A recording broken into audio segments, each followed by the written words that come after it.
So assume that this is the pipeline of your hiring process. You are applying and the HR from this side is trying to pull out the best candidate for your job, for that particular position. At Biotechnica, we are standing at the middle and we are talking to the HR manager and we are talking to all of you. And both of you are having different expectations.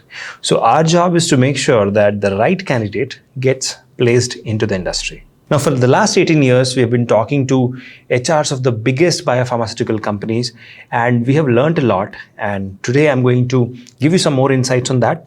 Plus, of course, I'll give you 5 questions through which HRs try to trap you or try to analyze your answers to get the right candidate and how to master that. So, like I said, this is the hiring pipeline. So, say 1,000 people have applied and only one person is going to get the job. So how exactly the HRs are going to screen, that is something you have to know. Now, first things first, they will have the entire data in Excel sheet. So if they have the entire data in Excel sheet, they can filter out the ones which are irrelevant experience wise, or if they're not having experience and they're looking for experience, or location wise. So they can quickly filter out, say, I want people with 2 years of experience who are living in Bangalore. So I can filter out in Excel sheet and then I can say, that, okay, these are the 38 candidates out of 1,000 whom I need to look at. So majority of our students or job applicants got rejected in the first screening process thanks to Microsoft Excel. Now, what happens next? Now, these 38 will be called for the interview. I'm sure at some point in time, you will also be called for the interview.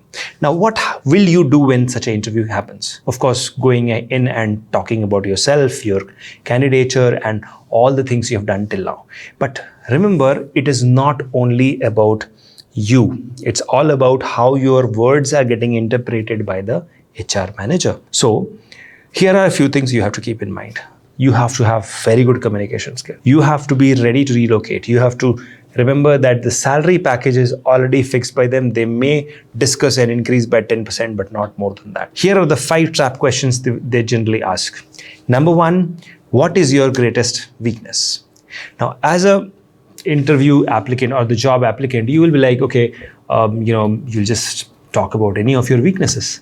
But here is the catch-22 situation.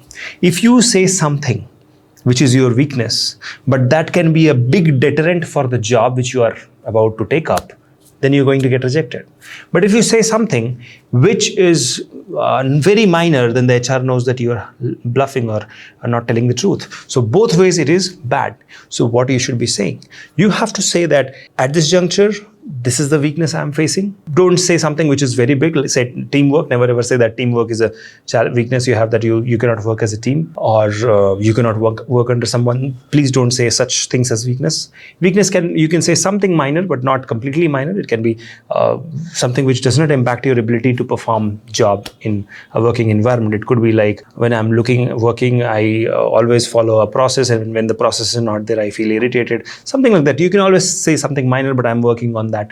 So these things you can say. The next thing which they will ask you is, where do you see yourself 5 years down the line? Now remember, the moment you say that you have PhD plans, you have higher education plans, or you want to go abroad, or you want to switch to a different company where you see your future, all this will get you rejected. They're asking this question because they want to see how long you will stick to the job here in this company. So you have to be very, very smart here. You should not overcommit or undercommit. You should be very frank with saying that I am here to work for a minimum of, say, 1.5 to 2 years. That's the general you should always say, and never ever say that I'm planning to go for something higher education or something, because HRs will not select you because they know you're going to leave the job, and then again they will have to hire. They obviously are looking at lesser hard work, so obviously they will not. The third question which you'll have is, why did you leave your previous job, or why are you planning to leave your current job? Now remember, it should always be professional growth. It should not be like, you should never badmouth your current employer. You should never say bad things about anybody. All you have to say is, I want newer challenges, and my current job opportunity was having a limited exposure. So I felt, okay, let me take up some new exposures, and I believe this job description matches my requirements. So that is the reason I am looking for it. The next question which they will ask is, how do you handle stress and pressure? They are actually trying to know or gain some insight on Are you someone who panics when, or are you someone who will be a quitter when stress and pressure comes? Because generally any job comes up with stress and pressure. So how would you handle it as an adult? Now, this is a trap question. You have to always remember that you should never say that experiencing stress makes me uncomfortable, or I don't think I'll be able to work under stress or pressure, or I'll crumble under stress or pressure.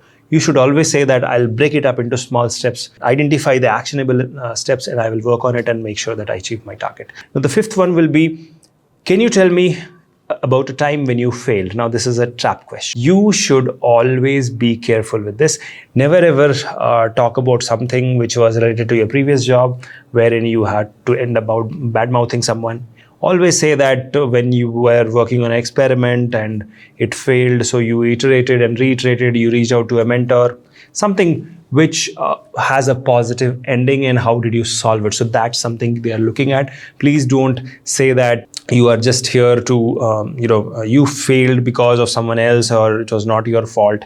These things are strict. So, okay, these 5 questions I told you. Now, apart from that, there are probably more than 200 plus such trap questions which you should be aware of and you should practice.